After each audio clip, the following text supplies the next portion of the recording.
Am I just really high, or is there carpeting on the walls? Am I standing on the ceiling? Wow, that is great. That is great. John, can I bring you and Miles up? Yeah, I'm going to move right on and bring up the two founders of this crazy festival, John Andrews and Miles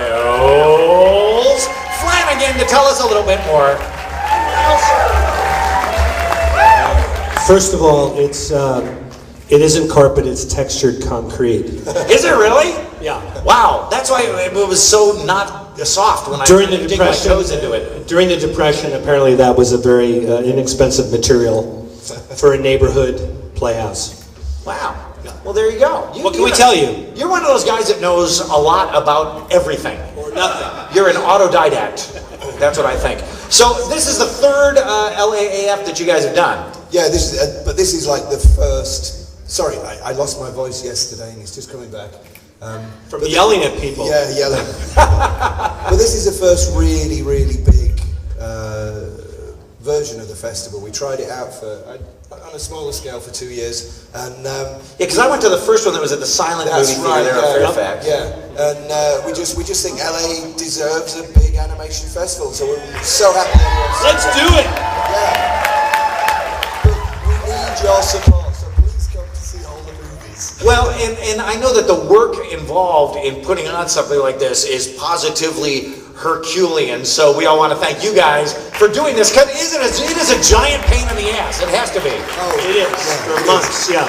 Luckily, since texting has come along where we can talk to each other in 2- and 3-word phrases, and we're able to do that, we get a lot done. Plus, I do a lot of freelance work. I had to turn down 5 jobs. Oh, shit. 5 jobs. And that's why our bank accounts are looking pretty sad tonight. So, is there one thing that's going to be happening between now and Sunday that you didn't think that you'd be able to pull off, and then like the Red Sea parted and it's happening? This. Tonight? No, some nights, I literally, if you think about it too much, you just panic. Yeah. Well, because you're dealing with like corporations and like flaky artists and corporations, by the way, have not been helpful.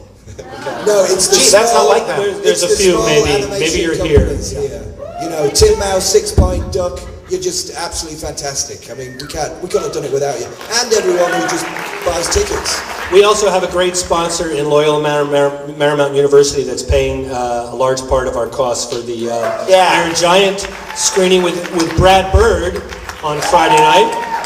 Brad Bird is going to be here on Friday night. Cast and crew screening with 10 of the cast and crew, and Brad and Eli Marienthal, who was the voice of Hogarth. Oh, we actually the little found boy him. there. We found him. He probably sounds a little different now. Yeah. I hope he's aged better than Jake Lloyd from Phantom Menace. It's working. Truly, we're going to go through all the highlights now, but one of the highlights is that Bill Plimpton, who to me is the original independent animator who found a way to make a career outside of the studio system, is our honoree. Last year it was Will Vinton, another person in that similar category outside of the studio system who succeeded. And Bill is going to show, we're going to show the documentary of his life on Saturday night. And then on Sunday night, as part of our awards, we're going to show The Tune, which was his first feature film, came out 20 years ago this year. I was walking on 9th Avenue with Bill in about 1995, and he looked down, and there was a guy who had a blanket on the curb selling a few bootleg VHSs. And one of the VHSs was The Tune by Bill Plimpton. And Bill went over and grabbed this tape, and he said, "That's my tape! What are you doing?" And you owe me $1.50, asshole. And literally, he struggled with this guy to get his tape. He said, "You can't sell my tape." And, he succeeded in that struggle. He took that tape and sold it,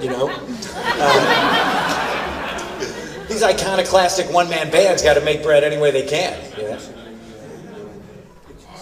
I love you so much. By the way, this is kind of Bill actually blew all of our minds with this, but through his representatives, Bill is going to do a sketch for everyone who comes for The Tune. Is that wow? Give a sketch. Wow. He's going to give a sketch. He might not do it right there on But the it's spot. a Bill Plimpton sketch for everyone who comes. What? It's to the feature. Wow, you don't even have to give $50 to Kickstarter? Yeah. Wow, Yeah, that's amazing. Bill's a sketch artist. Yeah. He's going to do it. Well, it's funny.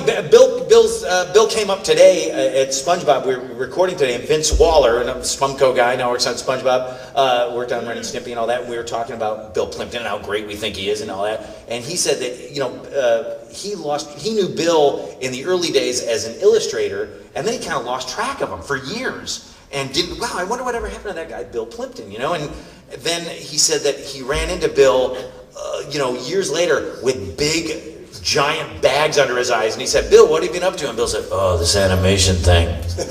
just like not, because he does it all himself. Yeah. He was like Ray Harryhausen, he's a total one-man. Yeah, there's no, if you don't know his work, I mean, a lot of animated films, they're just made by hundreds and hundreds of people. He makes them just by himself. Maybe a couple colorists, in maybe. betweeners. Maybe. And when we're talking about tickets, we should pimp the raffle tickets. Yes. That are $2 a piece. $2 a piece.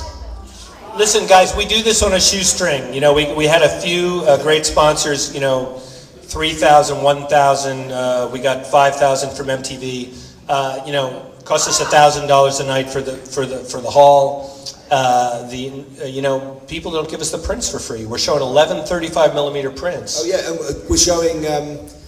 John saying basically buy some raffle tickets. It just helps keep the festival going. and the prize for the winning if your number is picked, you Festival Pass. Festival Pass gets you into everything. That gets you into 13 screens worth $10 a piece. We sell a Festival Pass for $60, but for $2. And by the way, right now, with about 9 tickets in there, you got a pretty good shot at a Festival Pass for $2. Absolutely. And you get the tote bag. This is sounding like a PBS pledge drive. Could you guys make the ads worse, please? If you see Jennifer, she's been great. She found her beer sponsor. She's been on the phone every day. Woo! Yeah! That money you're saving for this. That money you're saving for the strip bar later, those $2. Crazy girl. Maybe you got 6 ones. We're selling them for $5. Oh, we're selling them for $5? Yeah, no wonder it hasn't been selling. $5, by the way. $5, half of one. Plus, half of one drink at the bar, any bar in town. You'll also win a signed picture. Tom, will you sign one of our posters? Absolutely. I will sign Bill Plimpton's sketch that he does. And just like Tom will sign anything for us to get $5. Can you guys briefly tell me about Sean Lennon's involvement? Because we want to talk about that too. Sean is such a cool guy, and he goes way back to the first LAF. He's a big animation buff. He's a big fan. And we sort of hooked up over the internet and just talking about animation, and he was a big supporter. And then this year, I asked him if he wanted to be artistic director and select some films that really meant a lot to him. And he was great, and he's really, he was very disappointed that he couldn't make it to the festival because he's got recording commitments. But he's recorded some amazing, really cool introductions to all the films he's selected. And he's selected some really cool movies, some animes that, Akira, we've got this beautiful digital print. We've got it looks absolutely amazing. We have a fantastic digital projector, cost an arm and a leg, so please buy some raffle tickets. And honestly, it looks amazing. And then we have he selected Grave of the Fireflies, which please go to that, because we got a 35mm print all the way from Toho, shipped in just for this screening. I don't even know if it's ever been screened in America before this print. So this is really cool, and this is a film that Roger Ebert just says, it's one of the most emotionally powerful films you will ever see. Cool. So it's like a once in a lifetime. No one else can, honestly. $10 a ticket, folks. Yeah, small reps cannot afford this print. It costs us way too much money, but we're doing it. Cool. And I think, unless you guys have anything that you want to hit before we throw to Sean's video introduction to some of his selections. Yeah, Sean also selected. Oh my God, I've got Fantastic Planet. No, he also selected Fantastic Planet, which is a great movie which we screen every year, every time we do. Super weird. Yeah, super weird. It's really cool, and the music is just fucking amazing. But he also selected, which was screening before all of his feature selections, the work of a Japanese artist, Tanami, and we're just gonna show one of Sean's introductions and then a little example of Tanami's work, Great. as well as some of the other anime and Sean work that we're going to be screening. Well, thanks, guys. Okay, thanks a lot. Yeah? Thank you. Party works? Enjoyed the show. Thanks, John Andrews and Miles Flanagan, the founders of this crazy party that's going on between now and Sunday. Let's roll that Sean Lennon intro.